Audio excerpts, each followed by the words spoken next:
मैं ਤੁਹਾਡਾ ਦੋਸਤ ਮੁਹੰਮਦ ਲੁਕਮਾਨ ਮਾਨੀਪੁਰੀ। ਅੱਜ ਦਾ ਵਲੌਗ ਸ਼ੁਰੂ ਕਰਨ ਤੋਂ ਪਹਿਲੇ ਆਪਾਂ ਤੁਹਾਨੂੰ ਦੱਸ ਦਈਏ, ਅੱਜ ਆਪਾਂ ਪਹੁੰਚੇ ਹਾਂ ਅਲ ਨਸਰ ਦੇ ਵਿੱਚ। ਅਲ ਨਸਰ ਕੁਵੈਤ ਦਾ ਇੱਕ ਮਸ਼ਹੂਰ ਸ਼ਾਪਿੰਗ ਮਾਲ ਆ।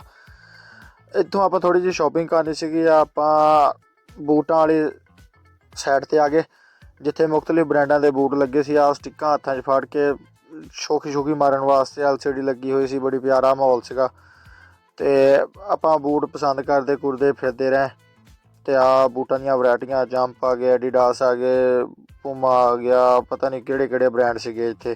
ਸਾਰੇ ਚੈੱਕ ਚੁੱਕ ਕੀਤੇ, ਵੀਡੀਓ ਸ਼ੂਡੀਓ ਬਣਾਈ ਤੇ ਆਪਾਂ ਫਿਰਦੇ ਤੁਰਦੇ ਰਹੇ, ਕਿਉਂਕਿ ਆਪਾਂ ਤਾਂ ਇੰਜੋਏ ਕਰਨ ਵਾਲੇ ਸੀਗੇ। ਸ਼ਾਪਿੰਗ ਚਾਚੂ ਨੇ ਕਰਨੀ ਸੀਗੀ। ਚਾਚੂ ਨੇ ਆ ਬੂਟ ਪਸੰਦ ਆਏ, ਜੰਪ ਦੇ ਆ ਬੂਟ ਲੈ ਕੇ ਤੇ ਆ ਪਲਾਸਟਿਕ ਦੀਆਂ ਬੋਤਲਾਂ। ਮੈਂ ਕਿਹਾ ਕਿਉਂ ਨਾ ਵੀਡੀਓ ਉੱਥੇ ਅਸੀਂ ਉਹ ਲੈ ਕੇ ਤੇ ਆ ਹੁਣ ਨਿਕਲ ਪਏ ਆ। ਆਪਣਾ ਹਿੰਦੀ ਯਾਰ ਆ, ਮਸਜਿਦ ਬੜੀ ਪਿਆਰੀ ਸੀਗੀ। मैं क्या क्यों ना वीडियो बनाई। अज का इन्ना की व्लॉग अपना।